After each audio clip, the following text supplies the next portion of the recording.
This was the scene in St. Louis overnight. An American flag in flames. Police officers attacked after a former police officer was acquitted. And these pictures come as America faces outside threats, of course, from ISIS and North Korea.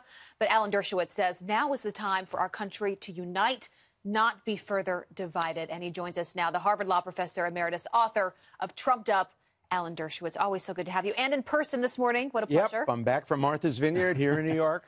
Great to have you. It's a great time to have your voice because you wake up this morning and whether it's the protests, whether it is North Korea, whether it's all we've been dealing with ISIS, it does feel so divided right now.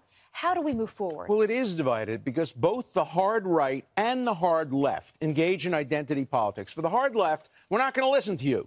Unless you're black, unless you're transgender, your identity determines the quality of your ideas. The neo-Nazi hard right says the same thing. If you're Jewish, forget about it. We're not listening to you unless you're white. So we have to get away from this racial identity politics, move us all toward the center. I love being on Fox because here I'm a centrist liberal. Many of you are centrist conservatives. We can talk. We can have a rational argument. Let's bring the debate back to the center. You're a centrist liberal who wrote an article recently about President Trump having a big heart. Took a lot of people by surprise, and I'm sure you got a ton of criticism for that. Look, I want to influence what the president does on DACA. So I wrote the article in order to challenge him, say, look, you say you have a big heart. If you have a big heart, get out there and say that if Congress doesn't enact a reasonable rule for the Dreamers, you will do it. And he went and did that. So if I can have that kind of influence on the president's actions,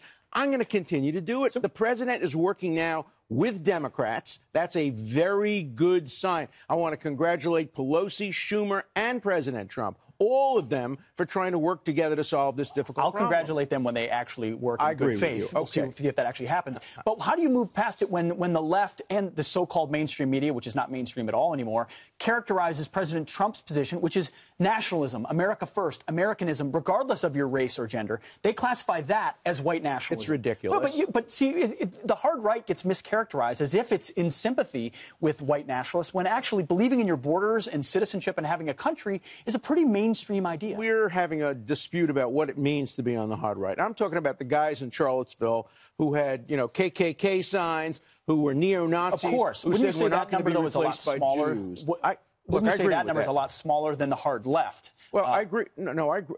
A, they're smaller, and B, they're far less influential on college campuses. Look, you have Ben Shapiro, who's a mainstream conservative, trying to give a mainstream conservative talk. Antifa, a bunch of thugs that should be called a gang because they come with their faces covered. They have no interest in conversation and content. Yeah, I agree with that. They have much more influence on college campuses. You're not going to get people, even from the hard right, being given an opportunity to talk on most college campuses. But let's go to the left here for a second here, because it beguiles me that somebody like Ben Shapiro, your former student, who is an Orthodox Jew, if I'm not mistaken, is called a neo-Nazi. That completely flies in the face of history. Hey, I got called a racist by Congresswoman Waters because I raised some questions about issues that she disagreed with. Today, they throw around those words. If you don't agree with somebody, you're a white supremacist, you're a Nazi, and we can't accept that. But it's not even close to factually accurate. It's almost comical how inaccurate it is. And he turned it into comedy. He said, see this thing on my head? And he pointed to his yarmulke. He said, that's a yarmulke. The hard right doesn't like that particularly. They don't like Jews like me. But you throw around, look, truth doesn't matter anymore.